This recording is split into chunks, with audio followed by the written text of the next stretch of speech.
church, just like my wife Shelley right here and my good friend Jeffrey, and came up through the church. Basically was involved with the church up until like the late 1970s, and then I went off to college in Minnesota, and then I moved out to the West Coast for a long time, and then returned back to the Midwest for family and for lots of things. And Shelley and I both have family here. So we returned back to Fountain Street, gosh, Shell, what do you think? I guess when we came back, 25 years ago, something like that. So long history with the church. This room actually has a lot of significance to us. This is where Shelley and I got married, was in this room right here. So anyways, that's who I am. And because I know we're going to have some people tuning in who may not understand the concept of Advent, I hope you'll indulge me for a second as I walk through what that means, because this is tied in with Advent. So we have a bunch of heathens who might be watching here. So let me see what's going on here. Hold on a second. Oh, that went away. Hold on. Come on. Kale. There we go. Good. All right. Come on, baby. I'm hitting the button. Kale and he shows up. He's doing a movie downstairs. He's the wizard. There we go. So right and left, right? Yes, or up and down. Okay, so sorry about that. So what is Advent? I mean, I know most of the people in this room know that, but I'm going to walk it through for the folks here. So I'm going to turn in and read off the screen what I put. So Advent comes from the Christian tradition, season observed before Christmas. And that's interesting. It is a season. It's celebrated on the 4 Sundays preceding Christmas. It's considered a time of expectation, waiting, and preparation. And the order of the themes of Advent, at least here at Fountain Street Church, are faith, hope, love, and joy. Sorry about that. What I was also going to say is that its earliest recorded existence is from the 5th century, and was part of a cycle of fasting and penitence. And those practices were actually abandoned, and then the season of Advent basically became embedded in the church because they'd been doing it. But they kind of threw away all of the sacrificial side of it. And it basically remained as a prelude to Christianity, or Christmas. And it is also the beginning of the whole new church year in the Christian liturgical cycle. We all know the traditions here, but I'll tell folks who are watching, typically it has a weekly lighting every Sunday of a new candle on an Advent wreath. There's a theme associated with that week, like faith or hope, like I just showed.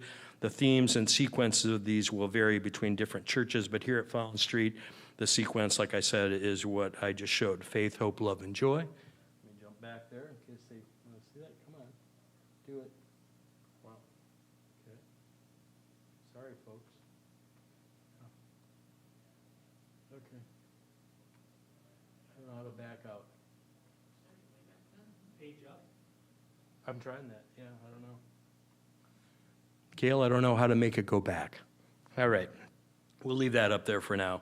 All I was going to say also about that I found really interesting in researching Advent was the original origins are really unknown. Nobody really, from the 5th century before that, they don't really know what its roots would have been.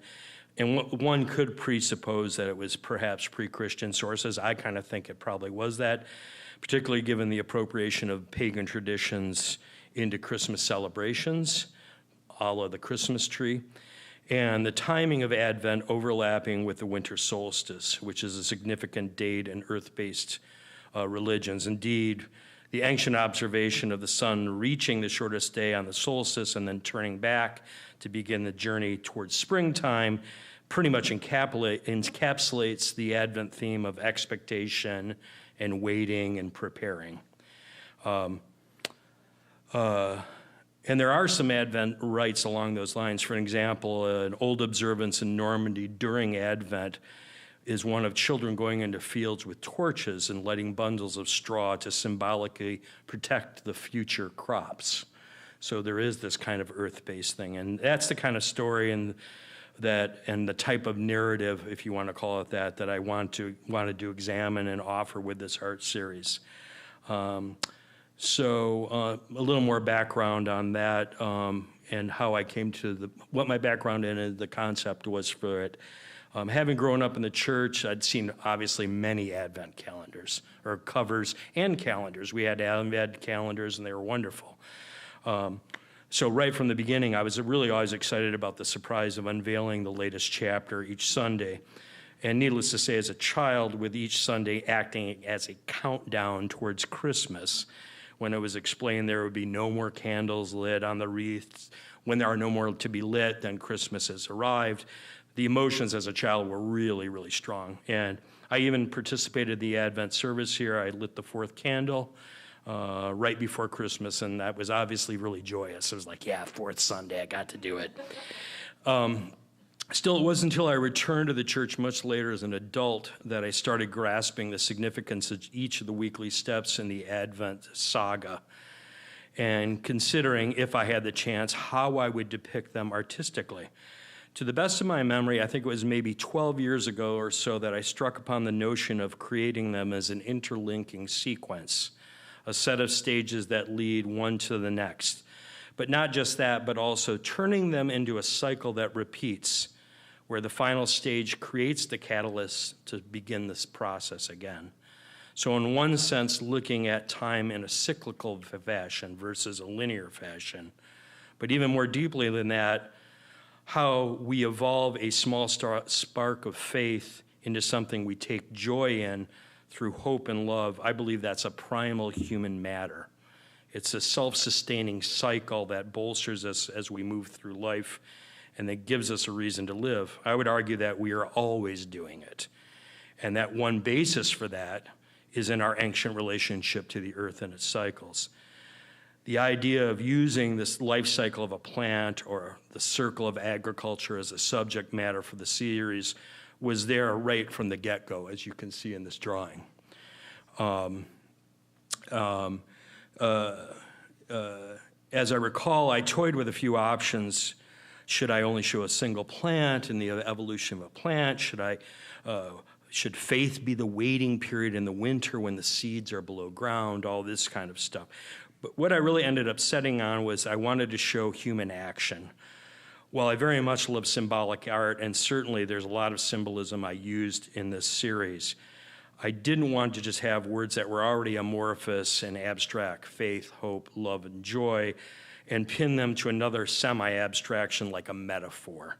In other words, a flower growing is like hope growing. That analogy is perfectly okay, but I wanted something more grounded and direct. I'll touch on it a bit more when we start looking at the individual images. So what happened in the intervening 12 years? And I'm going to show you real quick here some close-ups of these. Hopefully this works. Come on. Wow. I'm sorry, everybody.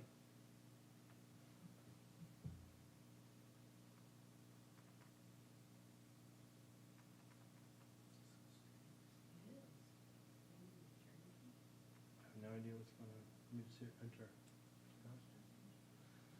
All right. Yeah, I heard the door open. I don't know.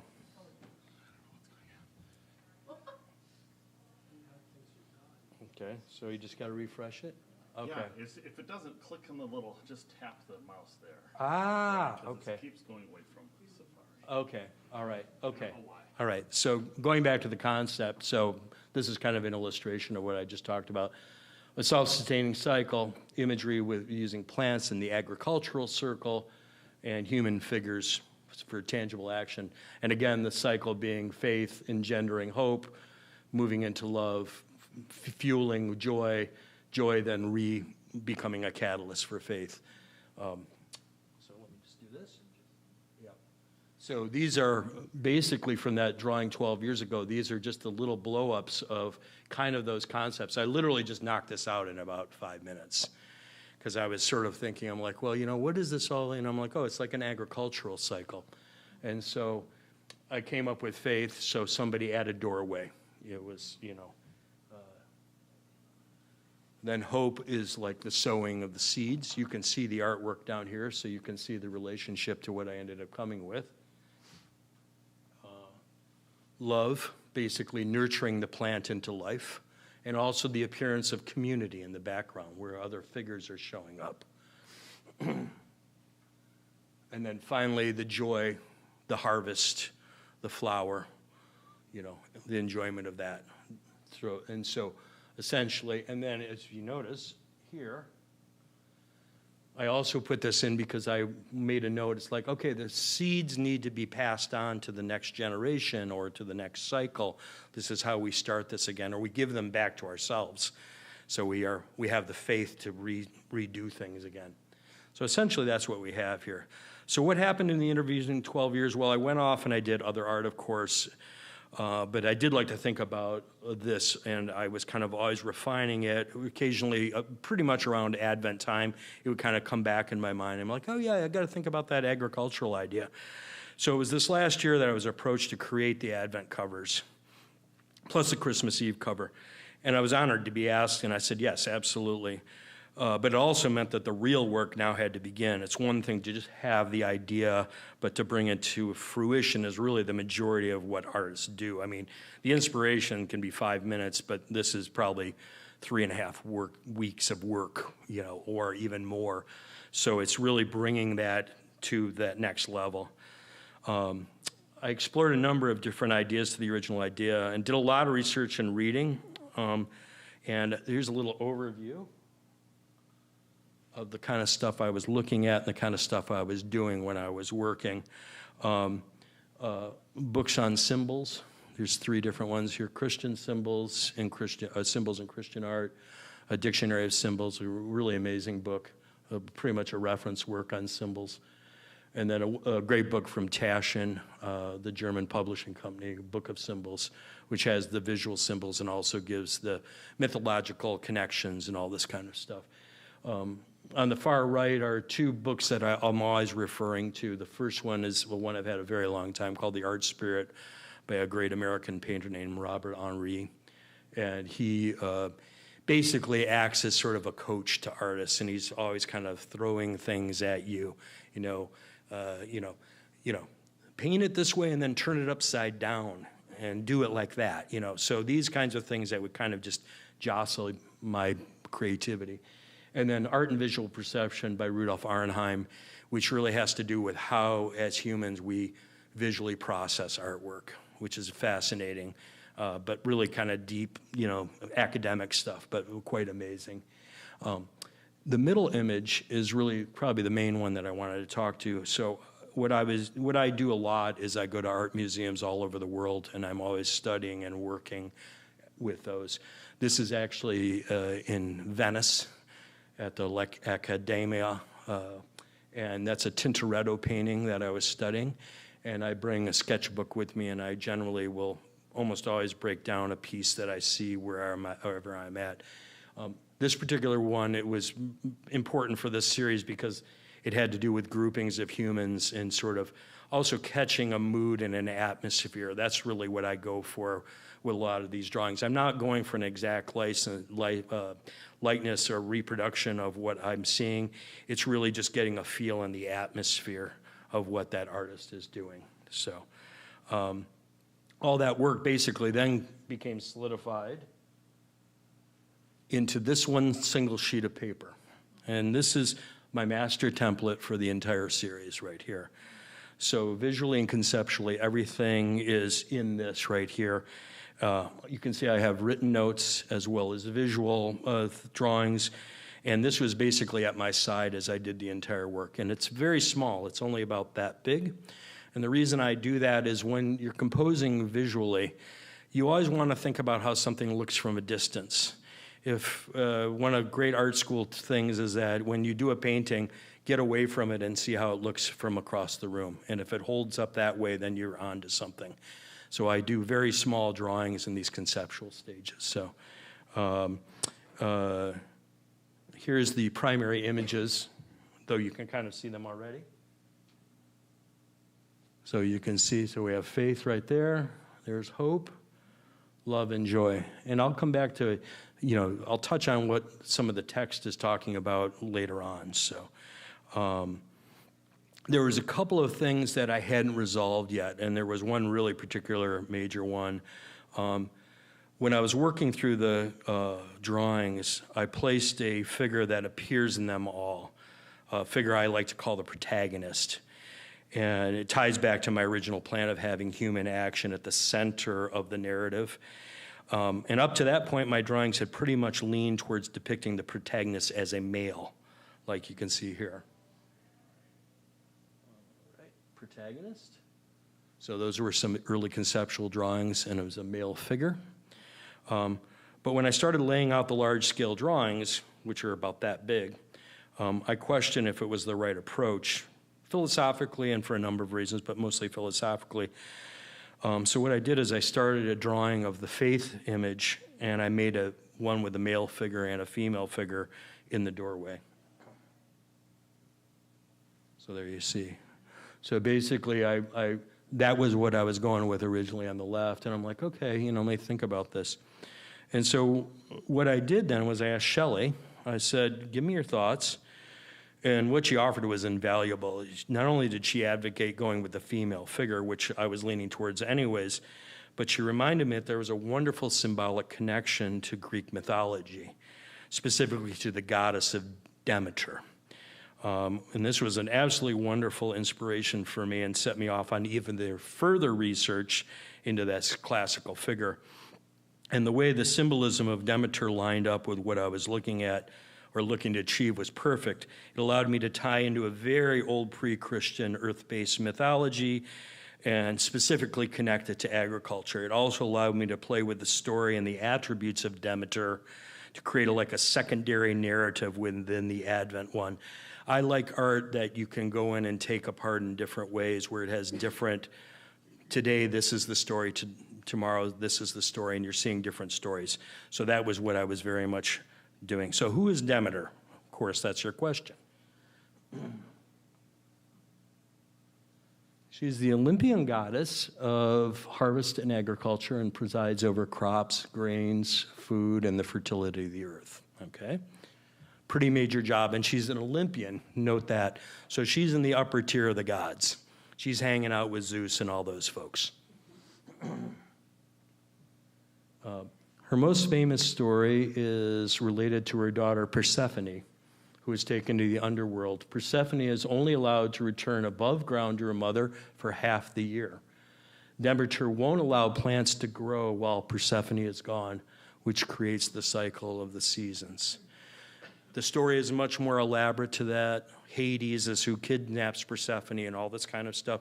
If you want to Google it up, go read it. It's Greek mythology. It's twists and turns. It's more drama than Succession or something like that, right? But the main thing is that the daughter basically is in the underworld, and that's when we have the season of non-growing. That would essentially be autumn and winter. And then when Persephone comes out of the underworld, then Demeter allows plants to grow, okay? So let me see here. So taking all that input, I began the creation process and making the final decision on the technique I would use, okay? So what was it gonna look like? I hadn't made that decision yet. I just had all these drawings, right?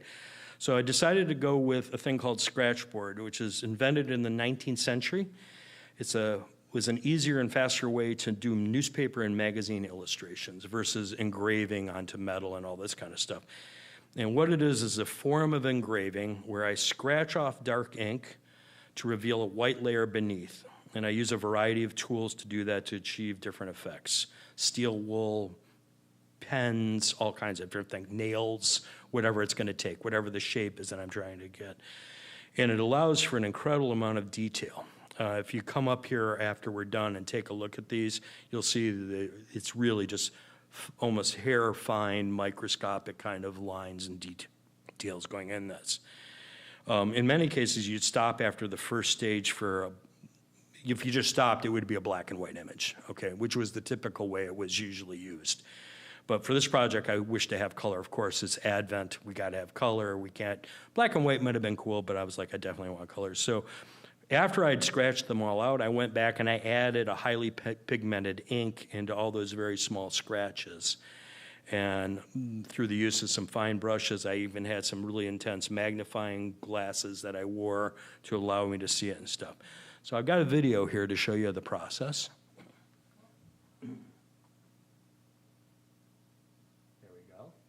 All that stuff I said before. Is that a piece of metal or paper? It's basically a board with a clay substrate, and then it's got a white layer, and then there's a black ink that's laid over the top. The lines you see that I'm following were a pencil line. So I'm basically doing a quick leaf. Shelley filmed this just a couple days ago of me doing this. Do you buy that way, or you prepare it yourself? You can buy it and you can prepare it, but typically people will buy it that way. And so then what I'm doing is I'm essentially removing it. Now we jump ahead, and now I'm doing what we would call halftone. I'm opening up the areas of light and shadow that would be into this. I'm moving very quickly on this just for the demo purpose, so I'm not, I'm not doing it exactly as fine as I would want it to, but this is to give you the idea. Does it leave a residue when you scratch it off? No, it basically comes off just as a fine particle, is what you'll even see a little bit. When you see me kind of brushing my hand, I'm knocking that off. If you look at the edges of the line, I'm not sure if you can see it, there's just a little bit of stuff. So now I've scratched away. Now I'm going in with these pigmented inks that are made by the same company that makes the board, and essentially going in and adding color in. Let's do a workshop. Yeah, it's an interesting, it can be very frustrating though, because it's what we call a reductive method. I do woodcut, and once you've taken it away, putting it back, yeah, so you gotta accept that. Yeah, and you also have to kind of think in black and white, Yeah, well, opposites, but also I don't have gray. So to create gray, I have to use halftone. I have to do cross hatching. I have to do things like that. So to create the whole range of gray from pure black to pure white, there's lots of ways you can approach that. So, and you can kind of see that. I'll just point to these, like, these variances right in here, where I go from a very hard white to that. So, just working really incrementally and just opening it up slowly and stuff like that. So like I said before, essentially the entire process took me about 2 weeks. Once I had the drawings transferred onto these, then essentially it was 2 weeks of work. Not every day, but pretty much every day. And anyways, one last thing you'll notice, some of the images are not pure black. Like the middle two right there have more white in them than black. That was a whiteboard that I went in with black ink and put down, and then I scratched away the black ink, and then I added the color back in. So the figures in Love, for example, are a perfect example. So I inked up all of these figures onto white and then scratched them back out. Yeah, so. All right. It really, I didn't have a preference one way or the other. It really was an aesthetic issue for me. I mean, yes, if I knew that it was going to be primarily white, I would have started with that. Like the middle two, I knew that, But the first and the last one, definitely I wanted to have them based in black primarily. So, anyways, let's go to Faith, And what I'm going to do is I'm going to walk through all 4 pieces, and I'm going to kind of give you what I was looking for, what my influences were, like other kinds of painters, things like that, and how the story of Advent and Demeter kind of tie into all these. So let's do this. There we go. Work. Yay. All right. So here's Faith. So that's the final drawing. Just thought I'd show that to you. And there's many stages of the drawing. I won't go into all that, but basically, the drawing started as basic as, remember when I showed you the 2 figures standing in the doorway? That was the beginning. All that additional stuff didn't come in until I had done all this stuff about Demeter, because that's all related to her story on the left side. So that's the final piece. Yep. And you can see, I mean, it's a real big mental leap that you have to make going from a black and white drawing to now showing something that's pretty much in darkness.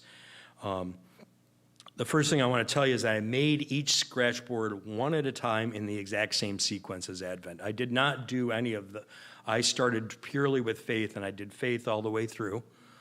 And then I put that away, and then I went to the next one, the next one, and the next one.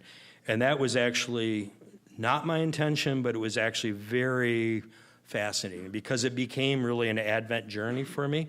Because particularly this one I really had to have faith because I'm dealing with a huge amount of darkness and shadow. I got this whole play of light flooding across the field into the doorway. I'm starting to cut in, and you don't want to overcut it. You want to maintain this degree of mystery and everything. So it was by far the most complicated piece, and probably because it was the first one, it was the most complicated for me. Yes, exactly, yes, precisely. Yeah, and I also had to establish, it's basically the opening chapter of a novel, if you were a story, if you wanted to. So I had to get all the elements of the story into it.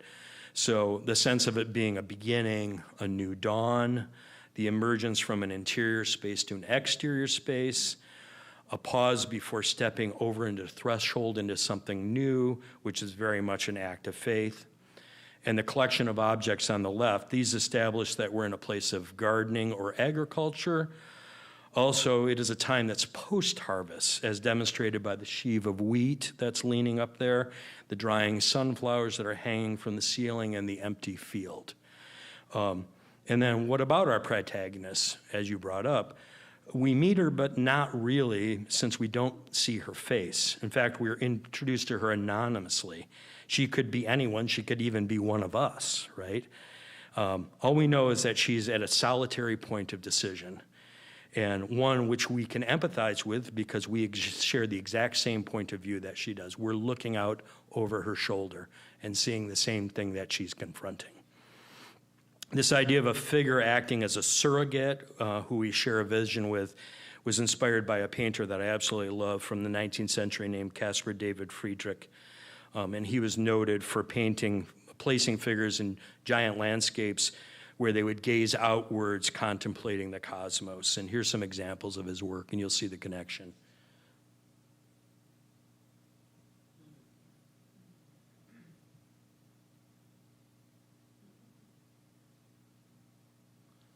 Confronting the fate, the abyss, whatever we want to call it,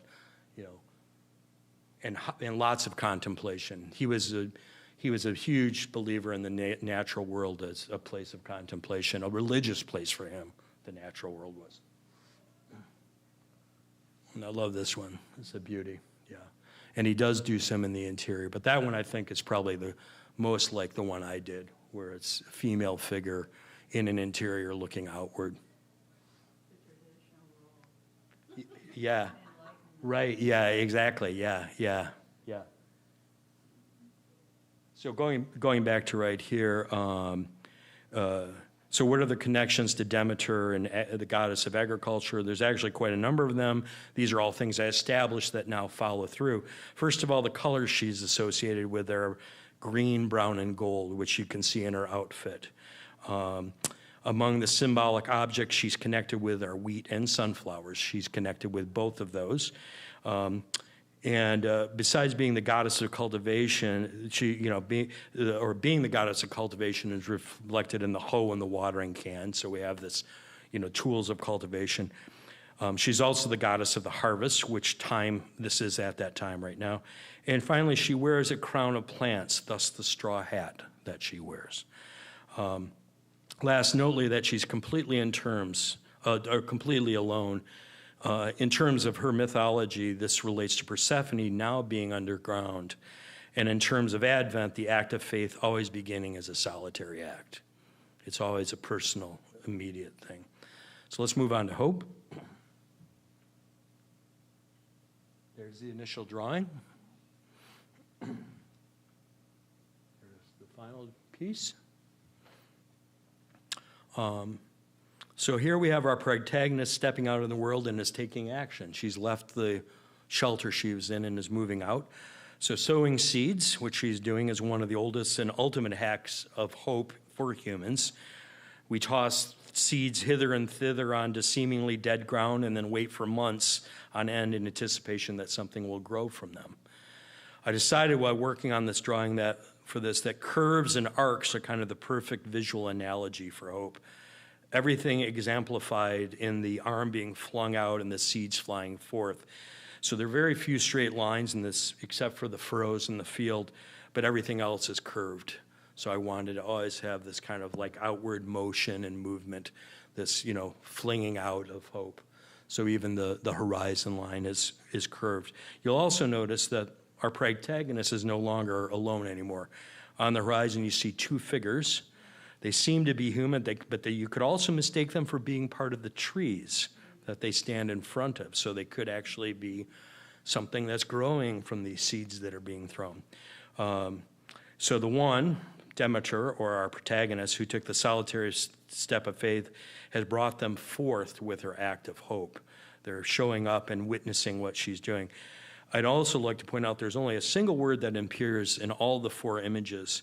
It's on the bag she's holding there, and it would seem that the word is seed, S-E-E-D, but all we can make out is see, S-E-E. And this was intentional on my part to suggest that seeing and vision are absolutely essential for searching for hope. The inspiration I took for this figure primarily came from a French painter from the 19th century named Jean-Francois Millet. His image of the Sawyer was a real landmark in the history of art. I'm going to show it to you now.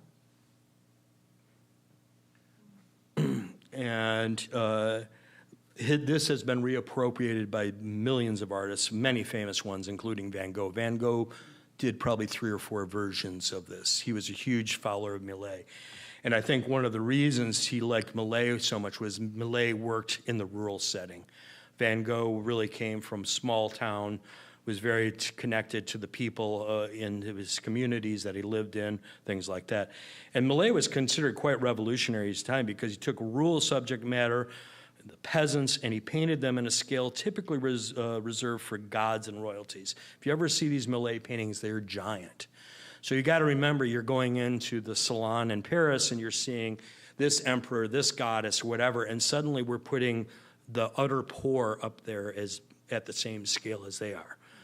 So what is Millet saying to us, And this is probably his most famous painting, The Gleaners. And it shows very, very, very poor women who are allowed finally to go in and get the very last singular bits of grain left after the harvest. So lots of social commentary, and he was shocking people in that period because of this kind of thing that he was doing. Lots of beautiful things about this painting that I could talk about later, but I won't do it right now. The other thing that I really love about him is they'd always imbued rural settings with almost a spiritual kind of religious quality. For example, here we have almost a religious procession bringing a newborn calf in from the fields to a stable.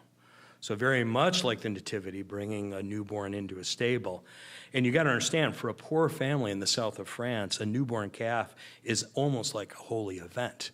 I mean, that is a huge part of and when you're living a subsistence, kind of lifestyle, one cow, one hog, a good crop can make all the difference in the world. So, and here's one more just to kind of show his kind of spiritual quality that he had. A really beautiful piece, just a girl tending to her flock. It very much has the quality of Caspar David Friedrich, with the lighting and just kind of the solitary quality, the singular figure. Even though she's not turned from us like Friedrich would do, it sort of has that quality. So, yeah, precisely, yeah. And again, if you saw it in real, I mean, like all those flowers in the foreground were exactly in detail. I mean, these are epic pieces. This is just like going to Cinerama and just seeing these amazing things, but such humble subject matter. That's what's radical about it. Okay. Whoops. Yeah. We'll just stay right there. So love. So basically, there's the drawing. Boom. All right. So now we moved to an entirely new season. In our first two pieces, we've been basically in the autumn, okay? Now we moved to spring. So we got light, we got growth going on. We have now a full group of people who are gathered to work together in love. They are actually, functioning as a community to make something. And in my opinion, love is the most important stage in the cycle of Advent. It's when what we have hoped for and put faith in now finally comes into being. And I want to emphasize that love is work. That's what I wanted to show here. I didn't want to show simplicity. It's dirty. You have to do things. You have to work together to make it work. So making something sprout and come into existence truly requires effort, right? You'll also notice the arrival of a child, a small girl. Can we guess who that is? Yes, exactly. You could intuit that she might be the child of the two figures above, which also ties into the nativity story. But she could also be Persephone, right? And Demeter is now allowing the growing season to take place because her daughter has returned. Also, there's a little thing in there. Persephone is waving a small flower, and when she was abducted and taken to the underworld, it was because she was in a field picking flowers. So this is almost like a foreshadowing or looking back at what caused her life to go the way it did. You'll also notice that it's very similar to the depiction of Jesus. So a lot of paintings where Jesus will be seated like that as a baby, and he'll be holding a singular object like that. So I also like that the protagonist is the only figure here who really remains in shadow. It's almost like she's more of a spirit or force than part of the group. And you'll also notice that the tools that showed up in the very first image of faith have now reappeared. So here's the watering can and the hoe. So the tools that, she has brought with her, if you will, have been traveled to make love a reality. Yes, precisely. And they're tools of action, precisely. Yes, exactly. So the primary influence from this image comes from a high Renaissance, and especially because it's triangular in design, which is a real noteworthy aspect of that, and also in the group of figures, and I'll come back to that. So here's a couple of things to show you. So Raphael, you can obviously see lots of connections here, a lot of echoes with what I was working on, a landscape, a triangular design, a child, actually two childs. It's St. John and Jesus together. Here's another one. This is by Giorgione, one of my favorite painters. Again, the idea here is that it's triangular. That's the big thing I'm showing you, but that you have more common people kind of appearing, a knight and all this type of thing, and again, a landscape.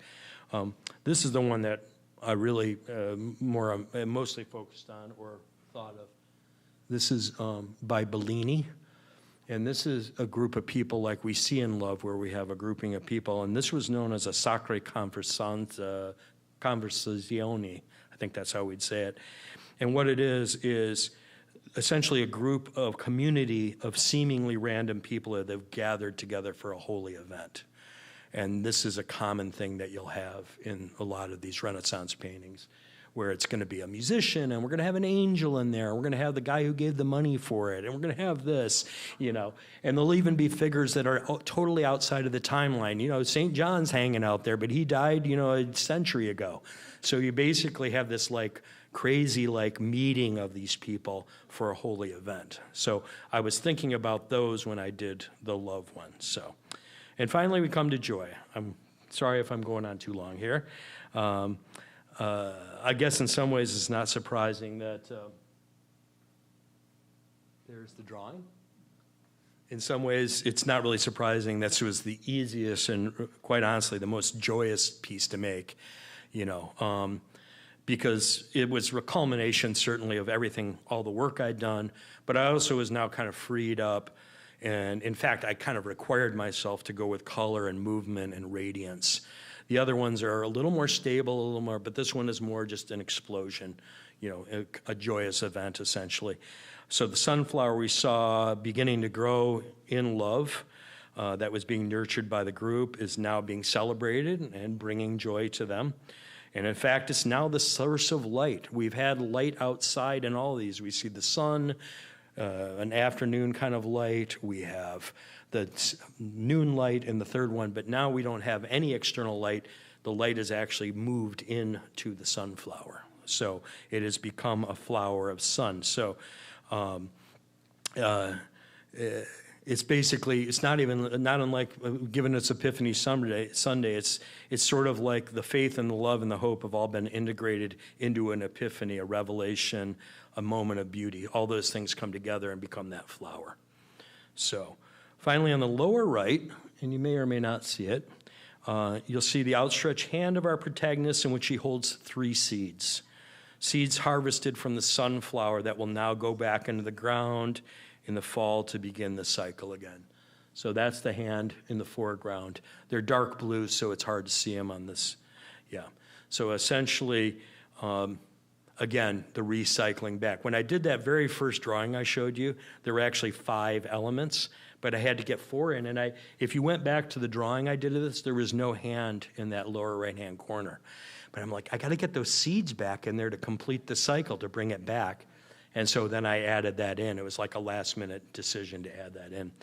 So, anyways, the inspirations, actually what I did was I kept it very simple, and I thought of simple imagery because that's really what I wanted to hear. And I actually went to Greek sources, back to the same place our Demeter goddess comes from, specifically painting on vases that show figures in profile like against black backgrounds. So here's some of those. So where you have really simple profiles, very simple, almost just iconic kinds of qualities. We're really not trying to, show modeling, depth, perspective. It's very flat, but it's also very symbolic and very strong. In a way, my artwork went from highly composed and perspective to much simpler art as it goes. It actually goes backwards in time in terms of the inspirations. So back to a simpler thing, kind of going back to that pre-Christian thing. Again, basing it in the Greek, mythology. And here's actually, I found this. So here's Demeter herself right here. She's blessing a sheaf of wheat. And it's not unlike that picture, that we just saw where she's handing the seeds and holding up the flowers. So before I wrap up with, I'm ready to wrap up with questions and discussion with you guys. One way I thought I'd like to summarize it is I will give you my artist statement. Did anybody read my artist statement by any chance? Yeah, okay. So if you don't want to hear it, we don't have to, but I think it's a nice way of just sort of like what I just gave you for the whatever it has been the last 45 minutes, you kind of put it here. So let me jump to that. It's not long, I promise. In this series, I offer a parallel journey through the themes of Advent, one earth-based and cyclical, agrarian, and self-sustaining. I wanted to anchor seemingly amorphous and abstract words, faith, hope, love, joy, to things grounded and tangible, found and achieved through action. While this might appear a novel elaboration on these themes, I believe this is actually a return to their primary source.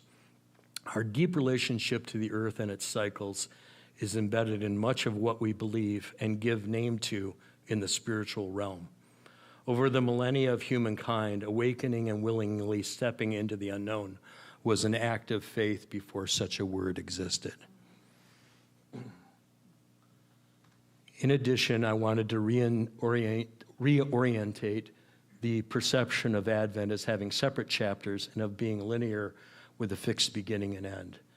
Instead, in my representation, each stage begets the next to follow, as one finds in the life cycle of a plant or the circle of agriculture. Faith becomes a catalyst for hope. What is planted in hope is nurtured into existence with love, and all that is yielded through these prior actions brings joy. I symbolize this continuum in part through a protagonist. She appears in each piece of art. I will leave her meaning to you. Finally, as happens in the natural world, What is seen as an end is simply a return to the beginning. For it's in joy we harvest the will for the next act of faith. This is a cycle of reseeding, one which we practice each day of our lives. So there we go. Yes. All right. Thank you. Yes. A comment. I was watching this week The American Symphony. It's a new movie, and it's about the new hot guy who is. The dude. The dude.